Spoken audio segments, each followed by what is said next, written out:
Good morning बच्चों। आपके exam अब हो चुके हैं, हम आगे सिलेबस कराएंगे। तो अब करेंगे हम लेसन 14। 13 तक मैं करा चुकी थी, अब लेसन 14 करना है। तो पहले 14 के वर्ड मीनिंग करने हैं। वर्ड मीनिंग देखो, लोके मीन्स संसार में, अब बोध्यम समझने योग्य या जानना के चाहिए।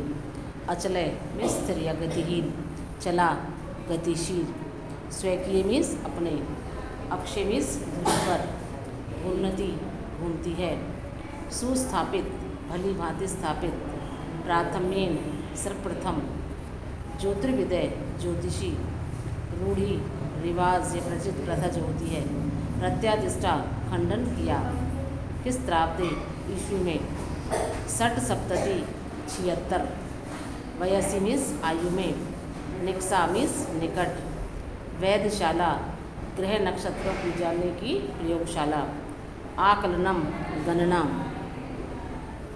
आदधाति रखता है, भ्रमणतया घूमने वाले की, छाया पातेन छाया पड़ने से, अवरुध्यते रुक जाता है, अपरत्र इस दूसरी ओर, अवस्थित स्थित है, विश्वस्ति में विश्वास करता था, प्रतिरोधस्य रोकने का, पंडिता मान्यानाम स्वयं को भारित पंडित मानने वालों का, कालागतिगामिनी समय को लांघने वाली। तो ये इसके वर्ड मीनिंग ये आपको अपनी कॉपी पर करने हैं। अब हम करेंगे इसकी पाठ की हिंदी। भारतवर्ष की अमूल्य निधि है ज्ञान विज्ञान की सुदीर्घ परंपरा। इस परंपरा को स्थापित किया समृद्ध प्रबुद्ध मनुष्यों ने। इन्हीं मनुष्यों में अग्रगण्य थे आर्यभट्ट। दशमलव पद्धति आदि का प्रारंभिक प्रयोक्ता आर्यभट्ट ने गणित को नई दिशा दी। इन्हें एवं इनके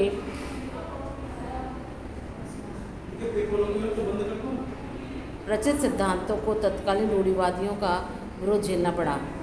वस्तुतः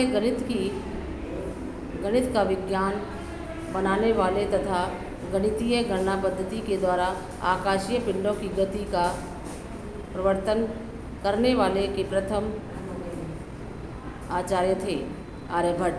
आर्यभट्ट के इसी वैदुष्य का उद्घाटन प्रस्तुत पाठ में किया गया है। तो पाठ की हिंदी करेंगे अब हम। पूर्व दिशायाम उदेति सूर्य, पूर्व दिशा में उदय होता है सूर्य। पश्चिम दिशायाम च अस्तम गच्छति, पश्चिम दिशा में अस्त हो जाता है। इति यह दृश्यते देखा जाता है, ही लोके संसार में यही संसार में देखा जाता है।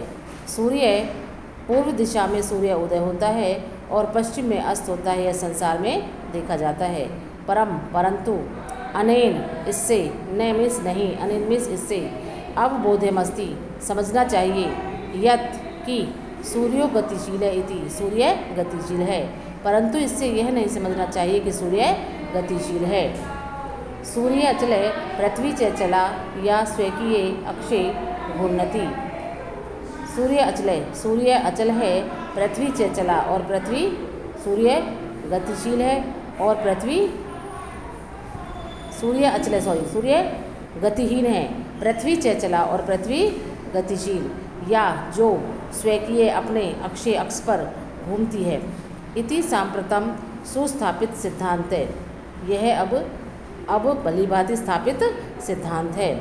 सिद्धांतो अयमिस यह सिद्धांत प्राथम्येन सबसे पहले, ये जिसने प्रवर्तित किया, वह आसीत में था महान गणितज्ञ ज्योतिर्विजय आर्यभट्ट। वह था महान गणितज्ञ ज्योतिषी आर्यभट्ट। यह सिद्धांत जिसने सबसे पहले प्रतिपादित किया, वह था महान गणितज्ञ ज्योतिषी आर्यभट्ट। पृथ्वी स्थिरा वर्तते, पृथ्वी स्थिर है। इति परंपराया, यह परंपरा से प्रचलित रूढ़ी का तेन में उसने प्रत्यादिष्टा में खंडन किया। पृथ्वी स्थिर है, परंपरा पर प्रचलित इस रूढ़ी का उन्होंने खंडन किया। किसने? आर्यभट्ट ने। तेन उदाहरणतम, उन्होंने उदाहरण दिया, यत की गतिशीलायाम नौकायाम, गतिशील नौका में उपविष्ट बैठा हुआ मानव नौकाम नौका को स्थिराम अनुभवती स्थिर अनुभव करता है। अन्यान च पदार्थान अन्य पदार्थों को गतिशीला न अवगच्छति गतिशील समझता है। उन्होंने उदाहरण दिया कि गतिशील नौका में बैठा मनुष्य नौका को स्थिर समझता है और अन्य पदार्थों को गतिशील। एवमेव इसी प्रकार गतिशीलायाम पृथिव्याम गतिशील पृथ्वी पर अवस्थित स्थित मानव मनुष्य पृथ्वी को स्थिराम अनुभवती स्थिर अनुभव करता है। सूर्य आदि ग्रहों को और सूर्य आदि ग्रहों को गतिशीलान्वेति गतिशील समझता है। इसी प्रकार गतिशील पृथ्वी पर स्थित मनुष्य पृथ्वी को स्थिर अनुभव करता है और सूर्य आदि ग्रहों को गतिशील समझता है। ठीक है, अगला है 776 खिस्रावदे आर्यभट्ट जन्म लब्ध वनिति। 776 खिस्रावदे 776 ईस्वी में आर्यभट्ट ने जन्म लब्ध वनिते जन्म लिया। 876 ईस्वी में उनका जन्म लिया। तेने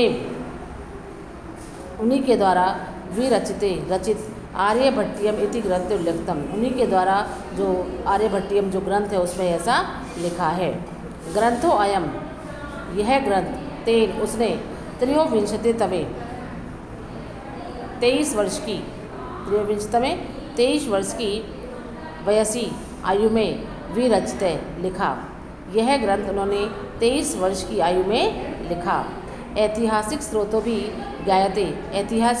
से ज्ञायते पता चलता है यत् कि पाटलिपुत्रम निक्सा पाटलिपुत्र के निकट आर्यभट्ट की वेधशाला थी। ऐतिहासिक स्रोतों से पता चलता है कि पाटलिपुत्र के निकट आर्यभट्ट की वेधशाला थी। अनेन इससे इदम यह अनुमीयते अनुमान लगाया जाता है यत् कि तस्य कर्मभूमि उनकी कर्मभूमि पाटलिपुत्रमेव आसीत पाटलिपुत्र ही थी। इससे अनुमान लगाया जाता है कि उनकी कर्मभूमि पाटलिपुत्र ही थी। तो आज हम इतना ही करेंगे। इसके वर्ड मीनिंग और ये दोनों पैराग्राफ की हिंदी में आपको मतलब वर्ड मीनिंग तो आपको भेज दिए हैं, आप इसकी हिंदी आपको करनी है वो मैं आपको भेज दूँगी। ठीक है।